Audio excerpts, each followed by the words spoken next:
मंजित की शादी रोहन से होती है। रोहन को नशे की बुरी लत लगी होती है। एक दिन, अरे माँ, मेरा एक साइड का शरीर काम नहीं कर रहा है, मैं आज खेतों में कैसे जाऊंगा?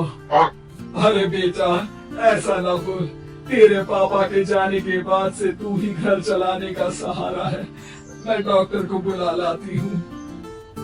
देखिए बहन जी, रोहन के शरीर के एक साइड में लकवा है, अब वो कभी ट्रैक्टर नहीं चला पाएगा। घर में मनहूसियत का माहौल हो जाता है। लीजिए माँ जी, रोटी खा लीजिए। अरे बेटा, मुझे तो भविष्य की चिंता हो रही है। मेरा एक ही बेटा है और वो भी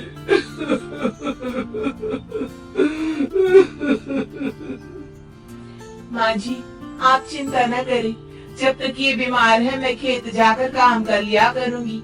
वैसे भी नशे के कारण इनका शरीर काफी कमजोर हो गया है। अगले दिन मंजीत खेत में जाकर काम कर शाम को घर लौटती है।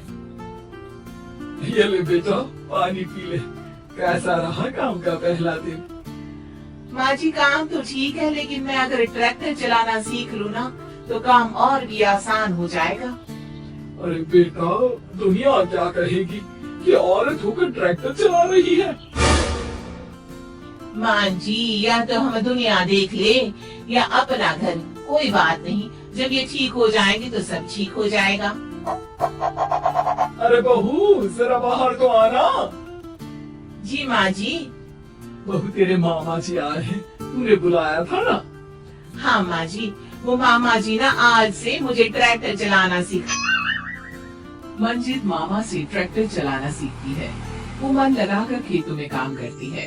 और एक दिन, माँ जी, पता है इस बार पूरे गांव में सबसे ज्यादा फसल का उत्पादन हमारे खेतों में हुआ है। इस साल तो खूब पैसे आएंगे। हाँ। सास खुश नहीं होती है, वो चुपचाप वहाँ से जाने लगती है। तभी मंजित उसे रोक लेती है। क्या हुआ माँ जी, आपको खुशी नहीं हुई? बेटा, आज डॉक्टर साहब बोल रहे थे कि रोहन के ठीक होने के लिए 5 लाख रुपए की जरूरत है। समझ नहीं आ रहा क्या करूं। मंजित शांत हो जाती है। अगले दिन सास मंजित के पास आती है। बेटा, ये मेरे गहने हैं, इसे अपने गहनों के साथ जोड़कर सुनार को दिया। जितने पैसे हो लिया, डॉक्टर को आज ही देने हैं। मंजित अपने गहने और सास के गहनों को लेकर दुकान में बेचकर पैसे लेकर घर आ जाती है। माँ जी, सिर्फ 3 लाख रुपए का ही इंतजाम हो पाया है, बाकी के पैसे कैसे आएंगे? बेटा, अब तो एक ही चारा है, हमें जमीन भी बेचनी पड़ेगी।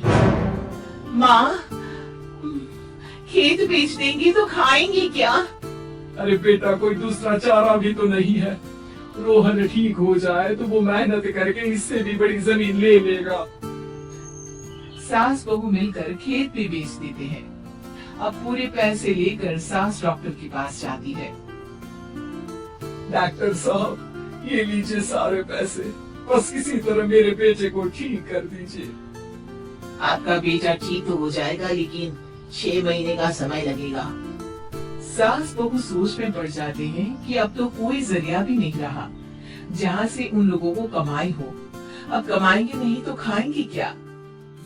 माँ जी, मेरे माता पिता ने लड़की होने के कारण मुझे ज्यादा पढ़ाया लिखाया नहीं, लेकिन ट्रैक्टर चलाना सीखकर मैं कुछ काम करने के लायक तो हो ही गई हूँ। अरे बेटा, ट्रैक्टर अब कहाँ चलाएगी, खेत तो बिक गए हैं। माँ जी, मैं किसी और की खेतों में दिहाड़ी में काम कर लूंगी, कुछ तो पैसे आएंगे ही ना। ये कहकर मंजित काम करना शुरू कर देती है। जैसे तैसे उन पैसों से गुजारा चल ही रहा था। माँ जी, पास के अस्पताल से मुझे नौकरी के लिए ऑफर आया है। पैसे भी ये 4 गुना ज्यादा मिलेंगे और अब खाने पीने दवाई के साथ हम कुछ पैसे भविष्य के लिए भी जोड़ पाएंगे। लेकिन काम क्या है बहू? माँ जी, मुझे अस्पताल की एम्बुलेंस चलानी है। अरे, तू तो मेरी बहू नहीं, बेटा है बेटा। जरूर जा बेटा। और हाँ, तूने पूरे गांव में एक मिसाल कायम कर दिया कि हर काम हर कोई कर सकता है। उनके लिए लड़की या लड़का होने की कोई जरूरत नहीं। मंजित मन लगाकर काम करना शुरू कर देती है। आगे जाकर वो खुद का एम्बुलेंस भी खरीद लेती है और अब तो उसका पति भी ठीक हो जाता है और सब पहले से भी ज्यादा खुशहाल जिंदगी जीने लगते हैं।